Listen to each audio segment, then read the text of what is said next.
Hello bachcho, let us read this question. Which of the field patterns given in the figure is valid for electric field as well as for magnetic field? इस question में हमारे पास चार field patterns दिए हैं, तो उसमें से electric field और मैग्नेटिक फील्ड दोनों के लिए जो वैलिड पैटर्न होगा वो हमें फाइंड आउट करना है। तो इस क्वेश्चन को सॉल्व करने के लिए जो की कॉन्सेप्ट हम लोग यूज़ करेंगे वो होगा properties properties of electric and magnetic field. तो पहले हम लोग इलेक्ट्रिक फील्ड की प्रॉपर्टीज देख लेते हैं। तो पहली जो प्रॉपर्टी होती है इलेक्ट्रिक फील्ड की, तो जो इलेक्ट्रिक फील्ड होती है वो इट मूव्स अवे। ये इलेक्ट्रिक फील्ड जो होती है वो अवे मूव करती है for positive charge and moves towards for negative charge. तो पॉजिटिव फील्ड के लिए, पॉजिटिव चार्ज के लिए वो अवे मूव करती है, नेगेटिव चार्ज के लिए टूवर्ड्स मूव करेगी। और सेकंड जो प्रॉपर्टी है वो होती है कि it does not form any close loop.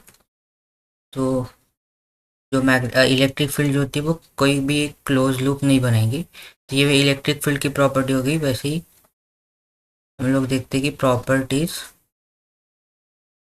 Properties of magnetic fields. तो हमें पता है कि सपोज हमारे पास एक मैग्नेट प्रेजेंट है। जो मैग्नेटिक फील्ड का डायरेक्शन होगा मैग्नेट की वजह से कुछ इस तरीके से होगा। तो फील्ड लाइन जो है वो नॉर्थ से ओरिजिनेट करेगी और साउथ पे एंड हो जाएगी। नॉर्थ से ओरिजिन करेगी साउथ पे, और अंदर की तरफ जो लाइंस होगी वो साउथ से ओरिजिनेट करेगी और नॉर्थ की तरफ जाएगी। और हमें पता है कि जो इंड्यूस ईएमएफ होता है मैग्नेटिक फील्ड की वजह से वो चेंज इन मैग्नेटिक फ्लक्स के इक्वल होता है। इसको हम लोग फैराडेज लॉ भी बोलते हैं। तो हम लोग एक एक करके अभी ऑप्शंस चेक करते हैं कि कौन सा पैटर्न दोनों के लिए सही रहेगा। तो अगर ऑप्शन देखें हम लोग, ऑप्शन ए देखें, तो ऑप्शन ए जो है ये पॉजिटिव चार्ज के लिए जो इलेक्ट्रिक फील्ड होता है उसका डायरेक्शन है, पैटर्न है। तो ये जो है वो खाली इलेक्ट्रिक फील्ड को डिनोट करेगा, मैग्नेटिक फील्ड को नहीं बताएगा। तो ऑप्शन ए हमारा राइट आंसर नहीं होगा। सिमिलरली ऑप्शन बी देखे तो ये नेगेटिव चार्ज के लिए फील्ड हो जाएगा। और ऑप्शन डी देखे तो ऑप्शन डी देखें तो ये field lines due to magnetic field lines due to magnet बता रहा है। तो ये यहाँ पे मैग्नेटिक फील्ड तो प्रेजेंट है, बट हमें पता है कि इलेक्ट्रिक फील्ड जो होता है वो क्लोज लूप फॉर्म नहीं करता है। तो देयरफॉर ऑप्शन डी जो है वो खाली मैग्नेटिक फील्ड को बताएगा, मैग्नेटिक फील्ड्स को बताएगा, इलेक्ट्रिक फील्ड नहीं होगा यहाँ पे। तो ऑप्शन डी भी रॉन्ग हो जाएगा। तो हमारा जो राइट आंसर होगा वो ऑप्शन डी होगा। हम लोग चेक करते हैं कि ऑप्शन सी राइट आंसर कैसे होगा। तो हमें पता है कि सपोज हमारे पास एक वायर है, स्ट्रेट वायर आई, और जिसमें करंट आई है। तो इसके around right hand thumb rule से इसके अराउंड जो मैग्नेटिक फील्ड जनरेट होगा ये कॉन्सेंट्रिक सर्कल के फॉर्म में जनरेट होगा। तो कुछ इस तरीके से इसमें मैग्नेटिक फील्ड जनरेट होगा, जिसका डायरेक्शन हम लोग राइट हैंड थंब रूल से निकाल सकते हैं। तो ये अगर हमारे पास एक वायर होगा तो हम लोग को सर्कुलर फॉर्म में मैग्नेटिक फील्ड लाइंस मिल सकती है। यहाँ पे मैग्नेटिक फील्ड प्रेजेंट हो सकती है सर्कुलर फॉर्म में। तो अभी चेक करते हैं या इलेक्ट्रिक फील्ड प्रेजेंट हो सकती है कि नहीं सर्कुलर फॉर्म में। तो अज्यूम करते हैं कि हमारे पास एक सर्कुलर लूप प्रेजेंट है जिसमें मैग्नेटिक फील्ड लाइन जो है वो इनटू द पेज प्रेजेंट है। दैट मीन्स क्लॉकवाइज डायरेक्शन में प्रेजेंट है।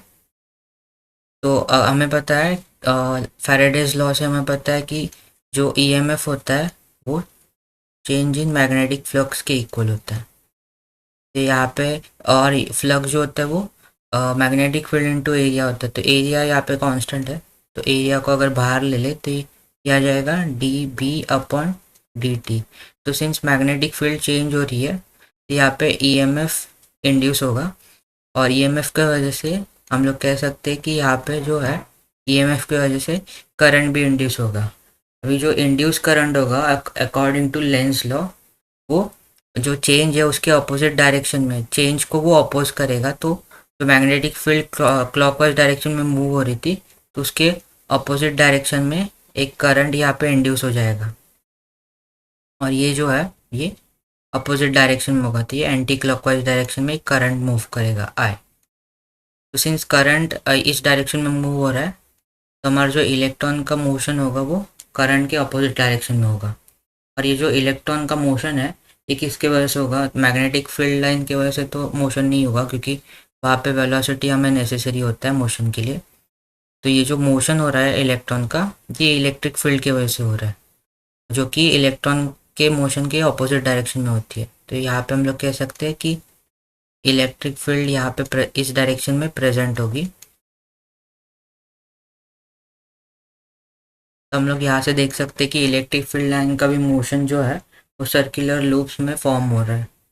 तो देयरफॉर हम लोग कह सकते हैं ऑप्शन सी जो है ये इलेक्ट्रिक फील्ड और मैग्नेटिक फील्ड दोनों पैटर्न्स को डिफाइन कर रहा है। तो option C will be the right answer for this question. So I hope you have understood it well, and best of luck.